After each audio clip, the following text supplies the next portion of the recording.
अम्ब विलंब अम्ब विलंब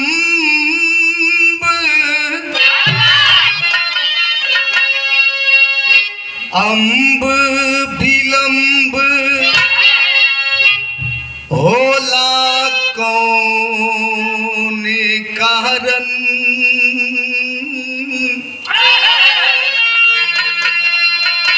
बिनवत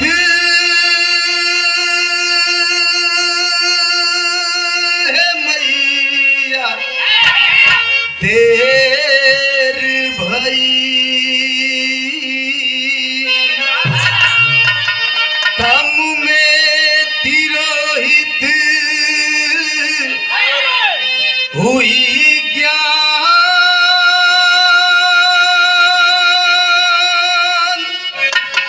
रस में काया गुठरिया अंधेर भई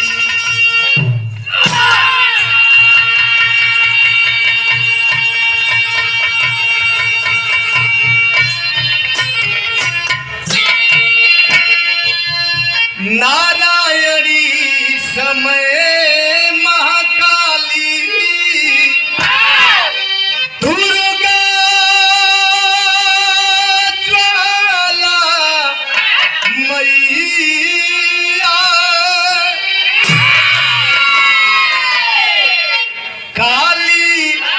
कलकत्ते वाली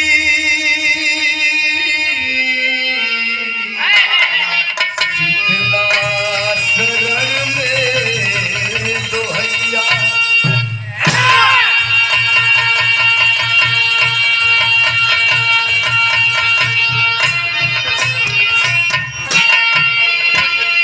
आदि शक्ति कामाख्या देवी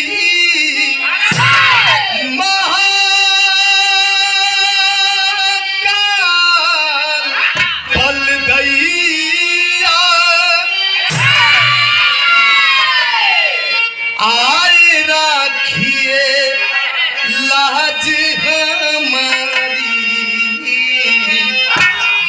नवत देवा गवैया हे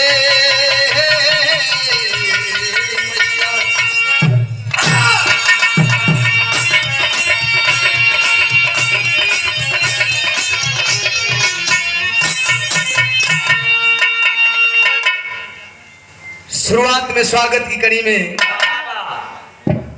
माननीय प्रधानमंत्री नरेंद्र मोदी जी से सम्मानित आप नरसिंह यादव जो बड़े अच्छे कलाकार भी हैं, हम लोगों के मार्गदर्शक हैं। आपने सम्मान दिया, सम्मान किया, पुष्पहार अपार प्यार दुलार के साथ अंग वस्त्र और रुपए दे करके चरणों में कोट कोटी प्रणाम। सब भैया लोगों के प्रणाम है।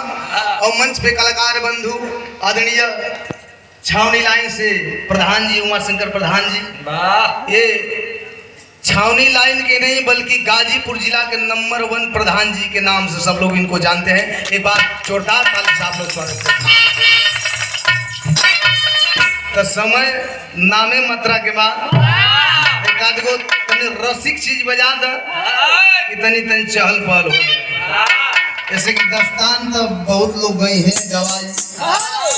आदरणीय गुरु तुल्य है मंगल कवि जी पहले ही बोली के गई कि जौन गवैया नाचत हो मंच पर सुरेंद्र गुरु जी छक्का हो वो छक्का हो जाता है।